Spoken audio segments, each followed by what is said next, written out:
विद्यार्थी मित्रों आज આપણે પ્રથમ સત્ર માટેનું વિકાસ મૂલ્યાંકન લક્ષી અસાઇનમેન્ટ ધોરણ 8 નું અસાઇનમેન્ટ છે તે દેખીશું અને એમાં આજે આપણે પ્રશ્ન 1 બ જેમાં કુલ 8 ખાલી જગ્યા છે અને 8 ખાલી જગ્યા એક એક ખાલી જગ્યાના 8 માર્ક્સ છે આમ કરીને કુલ માર્ક્સ 8 અને 8 થાય છે કેટલા થાય છે 8 અને 8 થાય તો તેનો આપણે આ પ્રકરણ 1 ભણીએ છીએ તો ખાલી જગ્યા સંખ્યાઓના ગણતરીની સંખ્યાઓ પણ કહેવાય છે તો કઈ સંખ્યાના ગણતરીની સંખ્યાઓ કહેવાય પ્રાકૃતિક સંખ્યા કેમ કે આપણે ગણવાનું ક્યાંથી ચાલુ કરીએ 1 2 3 4 તો આ ગણતરીની સંખ્યાઓ છે બરાબર અનંત સુધી જાય આ ગણતરીની સંખ્યાઓ છે ઓકે ખાલી જગ્યા પૂર્ણ સંખ્યા છે પણ પ્રાકૃતિક સંખ્યા નહીં તો આપણને ખબર છે કઈ 0 જો પૂર્ણ સંખ્યા જો આ પ્રાકૃતિક સંખ્યા છે આ પ્રાકૃતિક સંખ્યા છે આ પૂર્ણ સંખ્યા છે જો પૂર્ણ સંખ્યા સર્વ 0 1 2 3 4 અનંત લગીને જાય તો આ 0 છે ને અનંત એટલે બકા આગળ જઈને જઈ લગીને ગણતરી તમે કર્યા કરશો ને 4 5 6 7 8 9 10 ચાલ્યા જ કરશે જો 0 એ પૂર્ણ સંખ્યા છે પણ પ્રાકૃતિક સંખ્યા નથી સરવાળાની તટસ્થ સંખ્યા કઈ છે સરવાળાની તટસ્થ સંખ્યા કઈ છે 0 જેમ કે હું કહું 15 વત્તા 0 શું આવે 15 માઇનસ 25 વત્તા 0 શું આવે માઇનસ 25 1000 વત્તા 0 શું આવે 1000 10 વત્તા 0 શું આવે 10 તો સરવાળાની તટસ્થ સંખ્યા કઈ છે જીવડું ગુણાકાર વિશેની તટસ્થ સંખ્યા કઈ છે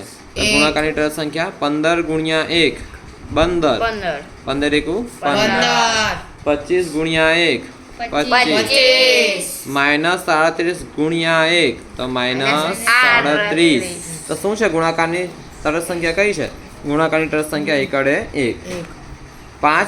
5 છેદમાં 7 5 છેદમાં 7 વત્તા ખાલી જગ્યા બરાબર 5 છેદમાં 7 તો આનો સરવાળો કઈ સંખ્યા સાથે કરવો તે જ જવાબ મળે તો કે 0 મેં તમને આગળ શીખવાડ્યું કોઈ પણ સંખ્યાનો સરવાળો 0 સાથે કરતા જવાબ તે સંખ્યા પોતે જ મળે છે ચલો હવે આગળ પછી દેખો 5 છેદમાં 7 વત્તા ખાલી જગ્યા બરાબર તે જ જવાબ મળે તો કે 0 મેં તમને ક્યાંનું કીધું કેમ કે 0 એ સરવાળાની તટસ્થ સંખ્યા છે જ્યાં ગુણાકારની તટસ્થ સંખ્યા કઈ છે એકડે 1 જો અહીં એકડે 1 મૂકો તો તેને તે જ જવાબ મળે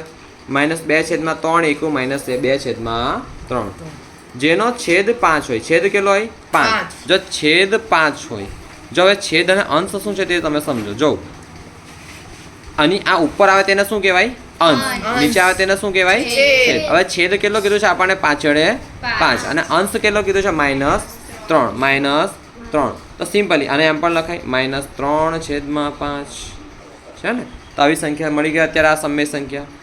જેનો છેદ 5 હોય અને અંશ -3 હોય તેવી સમય સંખ્યા કઈ છે તો -3 ના છેદમાં 5 પછી અહીં દેખજો છોકરાઓ કે જો -2 અહીં લખી આપું તમને કમ્પ્લીટ ધ્યાન અહીં આપો -2 છેદમાં 5 ગુણ્યા -5 છેદમાં 2 તો સિમ્પલી ધ્યાન આપો 5 5 ગયા 5 એકુ કેમ ગયા કેમ કે અહીં વચ્ચે ગુણાકાર છે એટલે સરવાળા બાદ બાકી તો લસા ગુસા લેવાય બરાબર છે 5 એકુ 5 2 એકુ 2 હવે આવું છે -1 ગુણ્યા -1 1 એકુ 1 માઇનસ માઇનસ પ્લસ એટલે પ્લસ લખો ના લખો કોઈ વાંધો છે ના